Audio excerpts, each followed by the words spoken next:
breaking news from KXAN News. Some breaking news tonight at 5. KXAN has obtained court documents related to that violent scene early Saturday morning when Austin police officer Jorge Pastor was killed while attempting to rescue hostages. It all happened on Bernoulli Drive in Southwest Austin. Search affidavits name the 4 people inside that home when this happened, although it does not make clear who is the suspect, victims, or who owns the home. Now, we are waiting to get confirmation from authorities before we release all of those details. And when officers first entered the home that morning, they encountered a man wearing an armor plate vest. They say he fired shots at them using a rifle, and then when the SWAT team arrived later, they made their way into a bedroom where a gunfight began, leading to the death of both the suspect and the police officer. Now, police obtained warrants in order to further prove the suspect committed the crime. They're looking for items of personal property like utility bills or mail. They're also looking for trace evidence like hair or blood, sharp objects like knives or ballistic evidence, along with tactical gear and electronic devices. Officer Pastor's funeral is coming up on Friday. APD just shared on social media that the other officer who was shot is doing well and is on the way home to continue recovering. Still no decision from a jury in the trial of Austin police officer Christopher Taylor. He is being tried for murder for shooting and killing Michael Ramos after police say Ramos did not obey commands and tried to drive away from a scene in 2020. Well, yesterday, Judge Dana Blasey said jurors could not come to a unanimous decision. Our Grace Reader is there now. Grace, are the jurors still stuck this afternoon? Yeah, we still don't have answers from the jury this afternoon. They have now gone 4 full days, more than 30 hours deliberating. We frankly thought this morning that the jurors might be close to reaching a decision, but then Judge Dana Blasey brought the jury into the courtroom this afternoon and said that they were confused about language in the charge against Taylor. Jurors asked if they could move from elements in that charge, discussing self-defense, to discussing protecting a third party without being unanimous. The answer to that is that their ultimate decision does need to be unanimous, but they don't need to go item by item and agree on every element in the charge before they move forward talking about the next. That question from the jury to me indicates that these jurors have quite a bit of deliberation left to do. The jurors also asked for additional evidence this afternoon, specifically testimony from several of the officers on scene. Last week, they asked the court to refresh them on what officers on scene said that they were asked, what officers on scene said when they were asked why they didn't shoot. Today, they asked for things like where officers thought that Michael Ramos may have been driving or whether they thought that the other officers on scene were in danger. Now, we know that jurors have gone home for the day again today, but they will be back at 9 a.m. tomorrow, and so will we. Back to you. All right, Grace, thank you very much. Another big case. We're now on day 8 of the murder trial for Caitlin Armstrong. Police say she shot and killed pro cyclist Anna Mo Wilson last year when the victim came here to compete in a gravel race. Cameras are not allowed in that courtroom, so KXAN's Brianna Hollis has been giving us a play-by-play. And today, one of the corrections officers testifying chased Armstrong when she tried to escape Travis County custody last month. Brianna, what are you hearing? So, of course, this is something that we've covered extensively, but we learned a little more about it today. The officer says Armstrong had a metal chain around her waist connected to handcuffs, but that she also had a doctor's note telling officers not to put shackles around her ankles. The officer says Armstrong ran away when she turned back to the nurses to address some paperwork that the officers forgot. And during that chase, the officer says Armstrong was able to come loose with one of her arms from the handcuffs. Now, the chase only lasted for about 15 minutes, but Armstrong did cross South 1st Street, which, as we know, is a very busy road, before the corrections officer caught up to her. Now, regarding this case, while the judge did allow the state to use this incident in their case against Armstrong, any charges stemming from that escape are being handled separately. That hearing was originally scheduled for yesterday, but has now been reset to December. And Brianna, you also said that the jurors heard from DNA specialists today. What happened during that testimony? Yeah, so they went into detail about finding Armstrong's DNA on Wilson's bike. They also said that they found both Armstrong and Strickland's DNA on a firearm that police analyzed, but that the presence of Armstrong's DNA was stronger than Strickland's, Daniel. First warning weather with Chief Meteorologist David Yeomans. Well, sunny, warmer day today, and the sun is about to go down already in 30 minutes from right now. Beautiful live shot from our Lorenz and Lorenz 360 cam, where it's 69 degrees after 5 straight gray and at times wet days. Very little cloud cover across the area this evening. Just a few low clouds hanging on here on Highway 77, keeping temperatures there a little bit cooler. 66 in Giddings, but 69 in Georgetown and 70 at this hour in Marble Falls. Coming up in your forecast, just how long this perfect autumn weather lasts as we track the next storm heading this way, and also some late season activity ramping up in hurricane season. Ahead, the border battle continues. Just how much state money has been approved to build the border wall?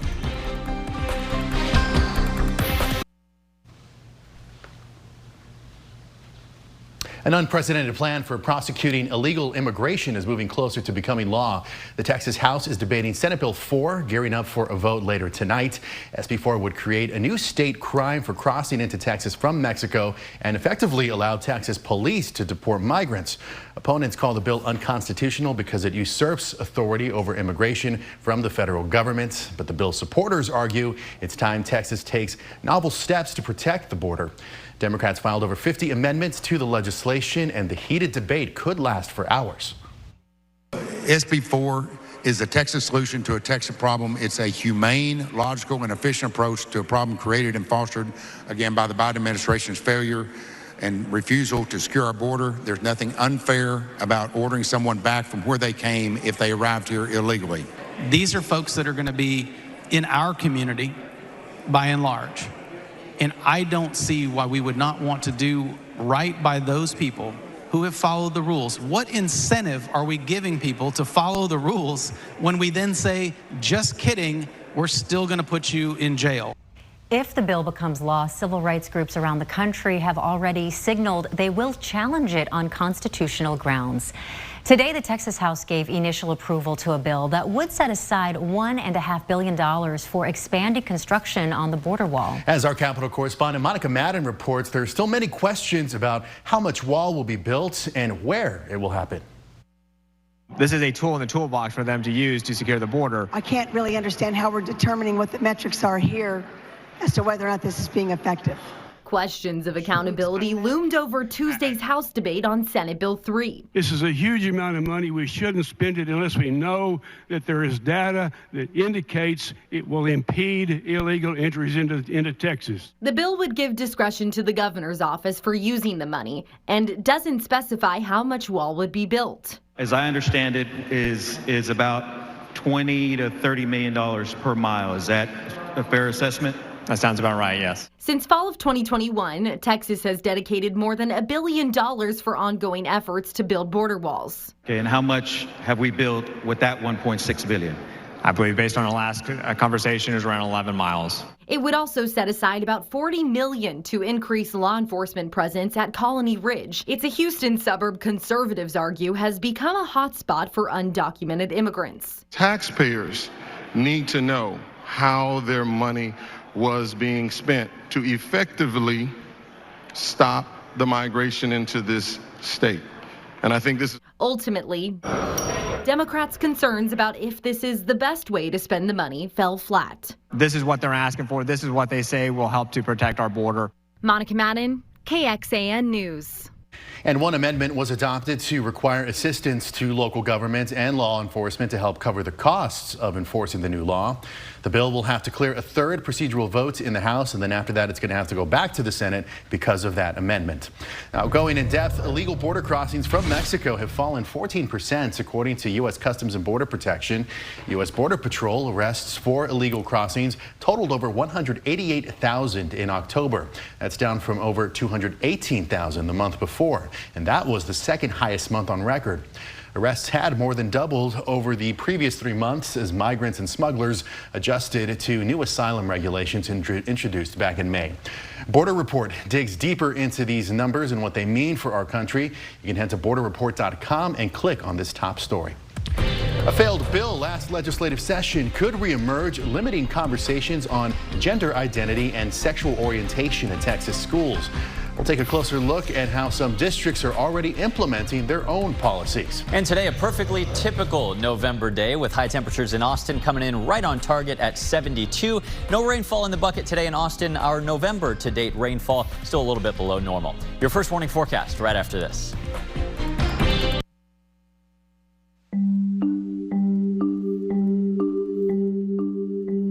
Outlaw, a KXAN investigative project unfolding all week. Our team is looking at the connection between a 50-year-old state law banning homosexual conduct and the record number of legislative proposals introduced in 2023 impacting LGBTQ+ Texans. The debate surrounding many of those bills focused on children and families. Some passed into law, some are challenged in court, and others are bound to resurface in future sessions.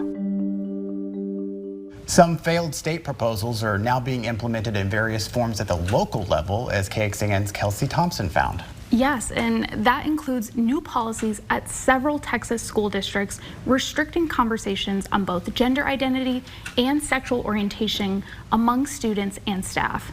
Katy ISD approved in late August a new policy that requires staff to inform district families if their child identifies as transgender or requests a different name or pronoun at school.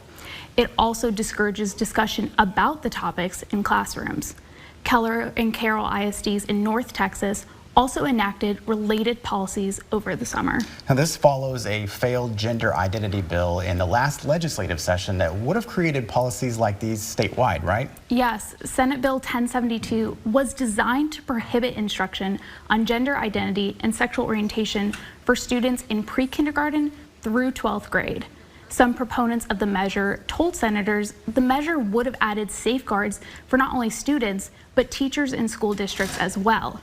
But opponents said they worried the bill would ostracize LGBTQ+ students and could be vague in its interpretation. It really protects all children to guard those topics for the appropriate teacher classrooms, again, who've been trained in the law and know the state standards and what's expected to be taught on those topics. I think we have to keep in mind that a public school is a community, and we have to do what is best for the community. And that community is pretty diverse and comes with a lot of different people. We need to make sure that all are being taken care of.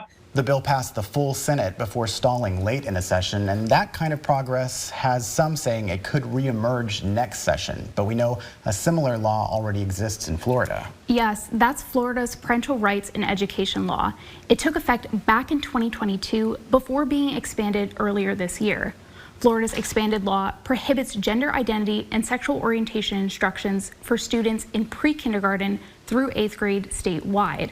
Regarding Texas's legislation, KXAN did reach out to Senator Brian Hughes' office to see if he plans to refile next session. We did not hear back by the time of this report, but we'll update the story online with any response we receive. Our coverage continues tonight on KXAN News at 6 and 10 and on KXAN.com. Online now, Outlaw, the digital investigation. Watch the full docuseries and explore our interactive elements on a half-century criminalizing LGBTQ+ Texans. Check out additional stories on the record number of legislative policies and proposals impacting your community. And listen to a new season of our Catalyst podcast, taking a closer look at our team's personal and professional experiences shaping this report. It's all online now at kxan.com/outlaw.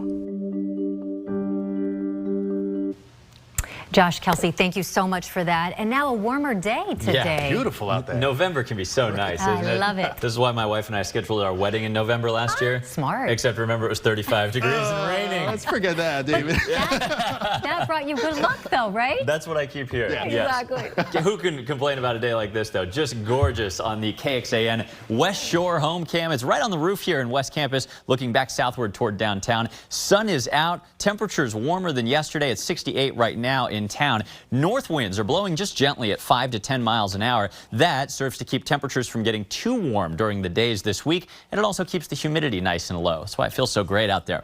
The pollen count actually very manageable, with just mold and fall elm trending even lower than they were yesterday at this time. Yesterday, we were wrapping up 5 straight gray days with some light rain still in the area. That same storm is now getting a boot out toward New Orleans, while we are enjoying high pressure coming in from the west. Remember, this blue H means blue skies, and it's going to keep the weather really great for the next few days. The temperatures kept cool tonight by that light north wind and clear skies. Tomorrow morning, we'll wake up maybe even a little cooler than today in some areas, mid-40s, or even lower 40s in the rural valleys, closer to 50 degrees in town. Tomorrow afternoon, a slow warming trend continues each day this week. Everybody hitting or topping 70 degrees, but kind of another room temperature afternoon. Just gorgeous. As that storm system I just discussed pulls farther away and high pressure controls our weather, things look really nice here all the way through Friday and even beyond into Saturday.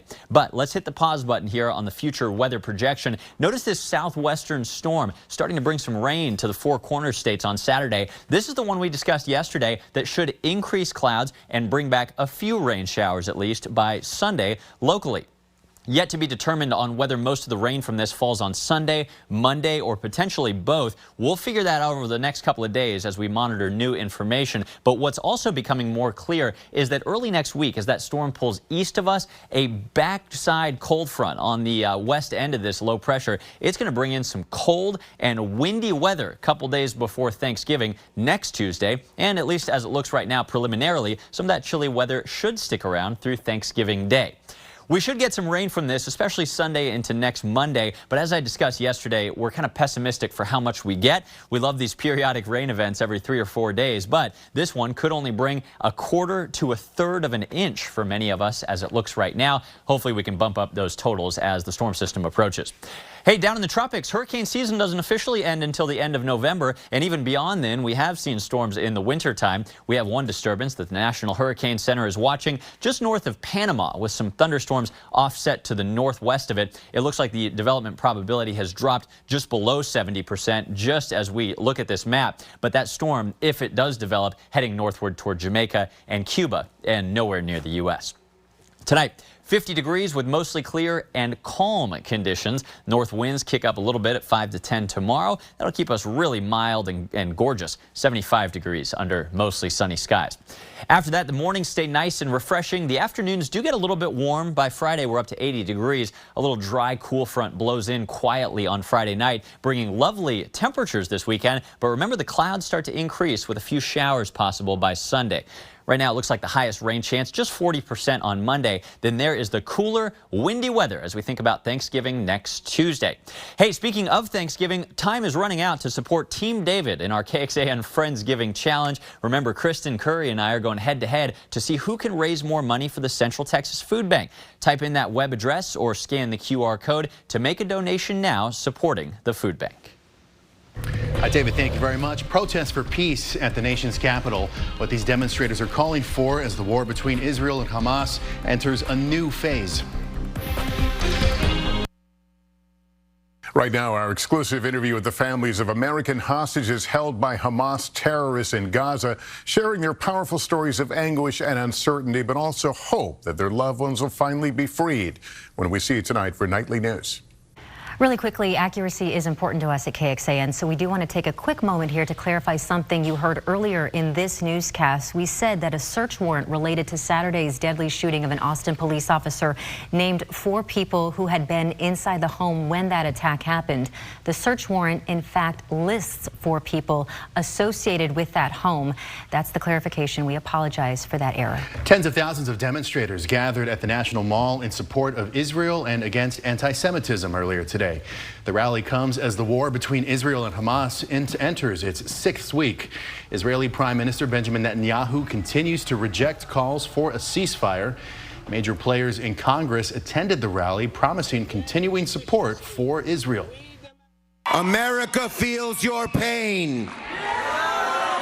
We ache with you. We stand with you. And we will not rest until you get all the assistance you need. There was a lot of security on hand at the National Mall due to concerns about possible outbreaks of violence between pro-Israel and pro-Palestinian supporters. Coming up tonight, The Voice on at 7. Then it's a new episode of Found at 9. Then KXAN News is back at 10. Or you can always join us an hour earlier for KXAN News at 9 over on CW Austin. Here's where to find us.